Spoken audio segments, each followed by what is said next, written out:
Hello, Tracy Wilce here, reminding you the universe is yours, you just need a little motivation. The story I'd like to share with you today was originally told back in 1870 by Russell Conwell. Throughout his lifetime, Russell delivered this speech over 6,000 times, and since then it's been retold probably 6 million more times by countless authors and motivational speakers. Yet the story remains as relevant today and its message as profound as the day that it was originally told. I'm referring, of course, to the story Acres of Diamonds. The story begins on the banks of the Tigris River with Russell Conwell and a party of English travelers who had hired an elderly Arab guide to show them the ancient cities of Assyria. But he was much more than just a guide. He was a consummate storyteller who felt compelled to weave a new tale at every bend in the trail.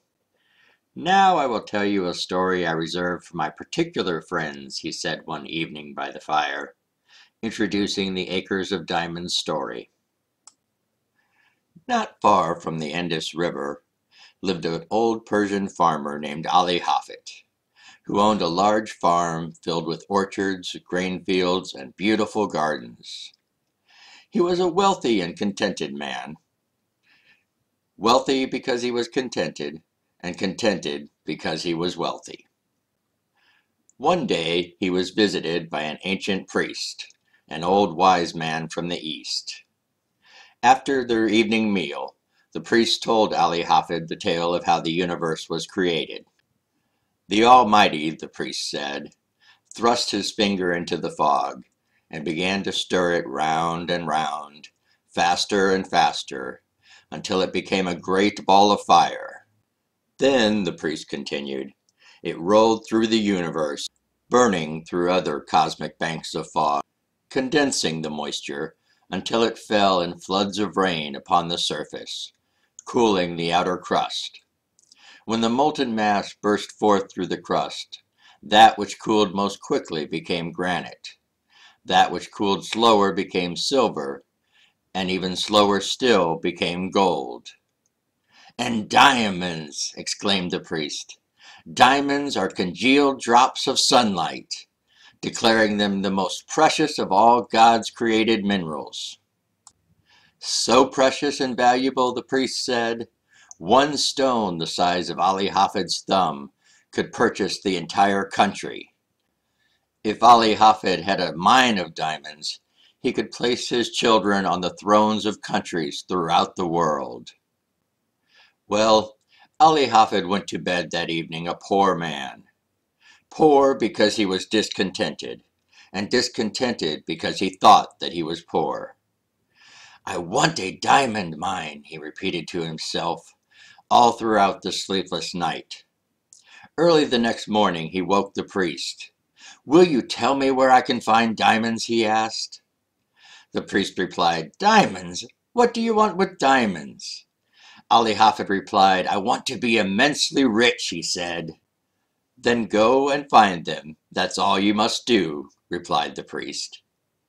"But I don't know where to go," Ali Hafed pleaded. "Well," said the priest, "if you look for a river with white sands, which flows between tall mountains, there you will surely find diamonds." Ali Hafed replied, "I don't believe such rivers exist." "Of course they do," replied the priest. "All you have to do is find them." Ali Hafed went to his window, his gaze fixed upon the mountains which surrounded his farm. "I believe," replied Ali Hafed. "I will go and find them." Ali Hafed sold his farm, collected his money, and leaving his family in the care of neighbors, set out to find diamonds. He began in the mountains near his farm. Next, he searched in Palestine, finally wandering all of Europe, until the last of his money had been spent, and he stood in rags upon the shores of the Bay of Barcelona in Spain, watching the tide roll in.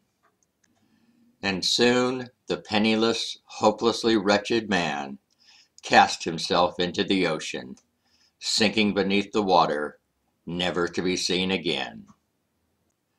One day, continued the Arab guide, the gentleman who had purchased Ali Hafed's farm led his camel into the garden for a drink.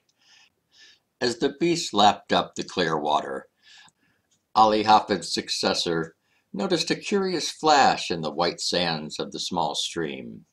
Reaching into the water, he pulled out a black stone with an eye that reflected all the colors of the rainbow.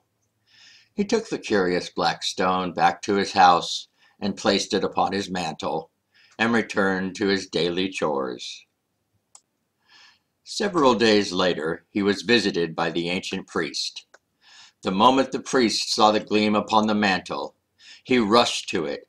"A diamond is here," he declared. "A diamond! Has Ali Hafed returned?" "No, Ali Hafed has not returned," the old farmer replied. "And that's no diamond. That's just a stone from out there in the garden." "I know a diamond when I see one," replied the priest, "and this is a beautiful diamond." Together they rushed to the garden stream, and stirring the white sands, they discovered even more stones, more valuable and precious than the first. And thus was the diamond mine of Golconda discovered, the most magnificent diamond mine in history. For decades, every shovel pulled from near that stream revealed gems that would decorate the crowns of monarchs. To this day, the Golconda diamonds are still the purest, most priceless diamonds ever mined. So rare you will probably never find one in a store, at an auction, or in an estate sale, or even on the ring finger or around the neck of your favorite celebrity. It is said that if you seek to own a Golconda diamond, you will never find one. They are passed quietly from owner to owner, from generation to generation. Had Ali Hafed stayed home and dug in his own gardens, instead of wandering aimlessly into a life of frustration, poverty, and finally suicide in a strange land, he would have had acres of diamonds. This story reminds us that happiness lies right under our eyes, right in our own backyards. If ever a story had a more profound message, I haven't run across it yet. Perhaps you have already realized that the diamonds you seek are waiting for you in your own backyard, the backyard of your mind, where your sense of value and self-worth are embedded. The simple truth is, if we have no internal sense of value, we have nothing to give to others. We can lead them, depend on them, but we can't share emotion with them unless we possess it ourselves first. The diamond is inside you, waiting to be discovered, shaped, and polished. Happiness is the experience of living your life with love, grace, and gratitude. Life is not a treasure hunt. You can't search for success. The treasure is already within you. This story is about perspective, how you see the world from within. The gemstones are your responses and your attitudes from seeing the world more clearly. When you see yourself more clearly, you see yourself as valuable, and your self-esteem grows. It gives you the understanding that you are responsible for learning as much as you can and contributing as much as you can to life. You see purpose and faith as two cornerstones of the foundation of your life. You see life through the eyes of love, and you reach out and touch everyone you come in contact with. It is having the courage to adapt to change and to persevere even when the odds seem overwhelmingly stacked against you. Society today tends to view success merely as the monetary accumulation of riches. And there's no doubt that money is power, both for good and for evil. But true success is determined not by what you get, but by what you continue to do with what you have. Happiness is more associated with the experience and the quality of the effort, not the results and the accolades earned in the end. The Ali Hafeds of today are hoping to win the lottery and that all of their problems will be solved. But it's interesting, in a study recently done, of all the multi-million dollar lottery winners over the last 10 years, only 6% of them actually say that they're happier now than they were before they won the lottery. How could this be? The answer is simple and yet profound.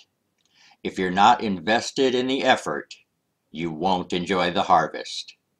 You'll simply either hoard it, afraid that somebody's going to take it away from you, or you'll spend it recklessly because you didn't invest the effort to actually earn the monetary rewards.